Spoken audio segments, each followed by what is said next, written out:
Ganito lang ako. Char. Hello po guys! For today's video, ako po ay magre-review ng aking product na nabili sa Lazada. Ang tawag po dito ay adhesive tape para sa tela. Char. Hindi ko talaga alam kung ano ang tawag sa tape na to. Pero adhesive tape para sa tela. Yun ang isearch nyo sa Lazada. Tingin ko naman po sa Lazada, sa TikTok, sa Shopee, meron na nito eh. Excuse me naman, ano po. So, ito na nga po, gusto ko pong i-share sa inyo to, kasi, ako po ay, personally, mahilig po kasi akong mag-repair ng mga damit, kasi nanghihinayang akong basahanin agad, at kaysa basahanin agad, eh, baka magagawang pa ng paraan, kaya tinatahi. Pero aminin man po natin sa hindi talaga naman pong nakakapangalay magtatahi, ano po, lalo na abutin tayo ng ilang oras bago po matapos ang ating tinatahi. So, eto na nga po, ipapakita ko na po sa inyo ang aking ginawa. Wait lang. So, ito na nga po, bago po ako nag-video, ako po ay nag-try na sa lumang leggings ng aking bebe. Ito po ay sa aking panganay na anak pa, dahil napansin ko maganda pa ang kulay, hindi pa siya ano-ano. Kaya tinry ko po siyang gupitin. Mayroon po yan ditong sunog, kaya po ginupit ko, tapos sabi ko at huwag ko muna kakong tahiin kasi nakakapangalay ito tahiin eh. Kasi ito po ay nag-i-stretch. Ano po? So, sabi ko try ko muna itong dikitan ng adhesive tape. So, ayan nga po. Parang okay naman so far ang aking pagkakagawa.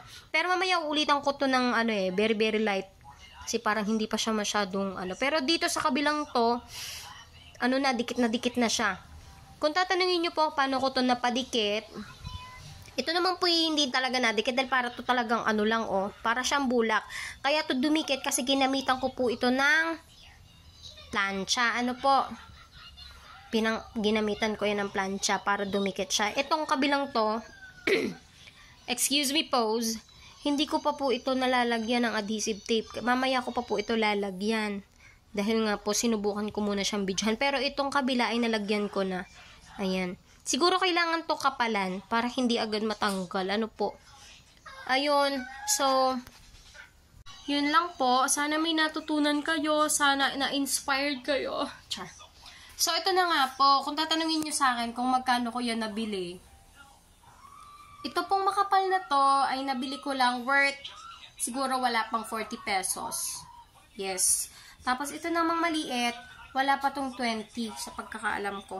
Basta kahit anong shop yan, tignan nyo rin yung mga niya, yung mga, anong tawag dyan, yung mga review, kasi baka naman pikekok yung bilhan yung shop. Syempre sa pera nyo.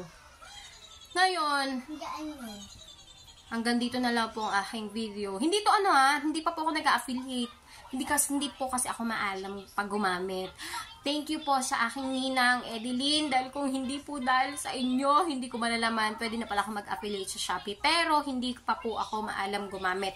Kaya po, promote lang muna po tayo ng product. Testing lang. Testing, mic check. Parang ganun. So, parang naambo na naman. Ang lakas ng hangin sa labas. So, kamusta na pala kayong lahat dyan? Sana okay lang kayo. Kasi kami, naghihintay lang bumaha. Naka-empake na kami. So, yun nga po. Sana nga wag na tumuloy. Para happy-happy. So, hanggang dyan na lang po. Thank you po sa panonood. Alam ko, maraming mommies out there. Mag-hi ka naman, anak. Hello. Ngayon, alam ko po na maraming mga kananayan dyan tulad ko na hirap magtahi. At kung nahihirapan ka magtahi, para sa'yo to. Ano pang hinihintay mo? Mag-order ka na. Mag-search ka na, Hindi mo naman to ikahihirap ang order nito. Kasi magkano lang naman. Kung nahiya kang umorder, ipangalan mo na lang sa kapitbahay mo para hindi magalit yung kusino mong makakakita na umorder ka na naman sa Shopee, diba? Umorder ka na naman sa Lazada. Okay lang yan. Parcel is life. Baboy!